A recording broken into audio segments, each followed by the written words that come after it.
তাদের নিয়ম কেবলমাত্র কবুল হয়। হযরত আদম আলাইহিস সালামের কুরবানি ছিল, হাবিলের কুরবানি কি হলো? কবুল হলো। কাবিলের কুরবানি, হাবিল আর কাবিল প্রতিযোগিতা করে কুরবানি দিল, কিন্তু কাবিলের কুরবানি আল্লাহ কবুল করলেন না, কিন্তু হাবিলের কুরবানি করলেন। কারণ হাবিল হলো প্রশংসিত আর কাবিল হলো অপ্রশংসিত, কারণ তিনি আল্লাহ তাআলা শুকরিয়া আদায় করতেন না। তিনি মনে করতেন তিনি দুনিয়াভাবে করে চলতেন। আর হাবিল তিনি দুনিয়াভাবে চলতেন না, তিনি আল্লাহ তাআলা নাটকভাবে চলতেন। বলেন না সুবহানাল্লাহ। আমি আপনাদের সামনে যে আয়াতটা কারিমা তেলাওয়াত করছি সূরা ইব্রাহিমের 42 নম্বর আয়াত। একজন পয়গম্বর নামে আল্লাহ পাক সূরা নাযিল করলেন। মুহাম্মদ নামে 25 জন নবীর কথা কোরআনে আল্লাহ পাক নোট করলেন। অসংখ্য আরো নবী আছে, তার মধ্যে 25 জন নবীর কথা আল্লাহ পাক কোরআনের মধ্যে কি করলেন? নোট করলেন। নোট করার মধ্যে ইব্রাহিম আলাইহিস সালাম নবী নাকি না নবীর বাইরে?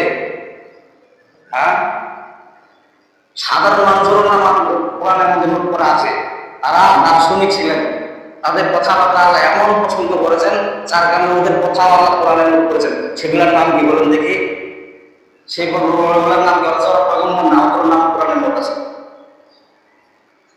নাই? আলী ইমরান আছে, সূরা আলী ইমরান। এগুলা কি কোনো পয়গম্বর? কোনো পয়গম্বর না, অথচ ওদের নাম দিলেন। হ্যাঁ, কি কারণে দিলেন? কি কারণ দেওয়াটা কি কারণ ছিল? কারণ ওদের কথা আল্লাহ এমন করে পছন্দ করেছেন যার কারণে পছন্দ হওয়ার কারণে ওদের নামটা আল্লাহ কোরআনে নোট করে দিলেন। অথচ উনি কি পয়গম্বর ছিলেন? কি ইমরান পয়গম্বর ছিলেন না। কারণ লোকমান হাকিমের কথা আল্লাহ কোরআনে নোট করলেন, অথচ উনি কোনো পয়গম্বর। আল্লাহ তাআলা কত ভালোবাসেন, কারণ উনিও সহি ওদের কথাবার্তা আল্লাহ এত পরিমাণে পছন্দ করেছেন যার কারণে ওদের কথাগুলো আল্লাহ কোরআনে নোট করে দিয়েছেন। বলেন না সুবহানাল্লাহ। ইব্রাহিম নামে যে আল্লাহ পাক সূরা নাযিল করলেন, ইব্রাহিম আলাইহিস সালাম নামে যে সূরা আল্লাহ নাযিল করলেন, কি কারণে নাযিল করলেন? ইব্রাহিমের আল্লাহ পাক বরাত বর্ণনা করার জন্য সূরা ইব্রাহিম আল্লাহ নাযিল করেছেন। বলেন না সুবহানাল্লাহ। মুহাম্মদ নামে সূরা নাযিল করেছেন, কিন্তু মুহাম্মদের 4 জায়গায় আল্লাহ পাক কোরআনে নাযিল করে আল্লাহ বলেছেন ওমা মুহাম্মাদুন ইল্লা রাসূল কদ খালাত মিন ক্বাবলিহি রাসূল। বিশ্বনবীর আগে বহু রাসূল খালি হয়ে গেছে, কিন্তু বিশ্বনবীর পরে আর কোনো রাসূল পয়গম্বর আসবে না। ঈসা পয়গম্বর আল্লাহ পাক আসমানে উঠায় দিয়েছেন। বলা হয়েছে বিশ্বনবীর উম্মত হিসাবে। আর ঈসা পয়গম্বর মা দোয়া করতেন যে আল্লাহ আপনি আমাকে বিশ্বনবীর আমার সন্তানকে বিশ্বনবীর উম্মত হিসাবে কবুল করে নেন। বলেন না সুবহানাল্লাহ। যার কারণে কবুল করেছে। মুসা আলাইহিস সালাম আবার দোয়া করছিলেন যে আল্লাহ বিশ্বনবীর উম্মতগুলো আমাকে দিয়া দেন, বিশ্বনবীর উম্মতগুলো আমাকে দেন। আল্লাহ বলেন না, নবীর উম্মতগুলো তো দেওয়া যাবে না। 9 বারে মাথা দোয়া করতেছে যে আল্লাহ একটা কাজ করে দেবে দেখি, যেহেতু আমাকে উম্মতগুলো দেবে না, তাহলে আমাকে উম্মত করার আল্লাহ কাছে না ব্যাখ্যা হয়ে গেছে। 9 বারের মাথায় দোয়া কবুল করলেন না। আমাদের যে আমরা যে উম্মত, বিশ্বনবীর উম্মত, বলা যায় নবীজির চাইতেও আমাদের সমান বেশি থাকবে। এটি আমাদেরকে কেন থাকবে? কারণ এটা নবীজির, সে নবীজির উম্মত।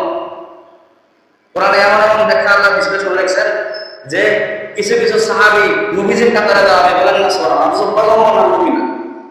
কিছু কিছু সাহাবী, হযরত ওমর রাদিয়াল্লাহু তাআলা নবীর কাতারে দাঁড়া, আগে পয়গম্বরদের কাতারে দাঁড়া।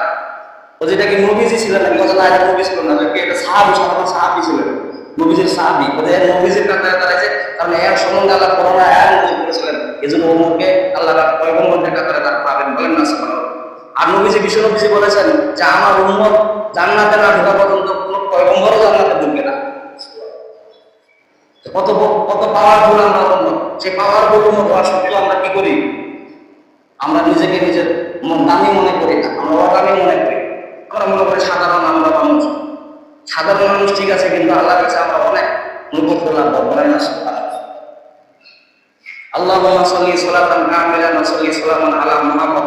তো সকলে আওয়াজ করে বলি সাল্লাল্লাহু আলাইহি ওয়াসাল্লাম। আমি আপনাদের সামনে যে আয়াত কারিমা তেলাওয়াত করেছি সূরা ইব্রাহিমের 42 নম্বর আয়াত। সূরা ইব্রাহিমের কয় নম্বর আয়াত?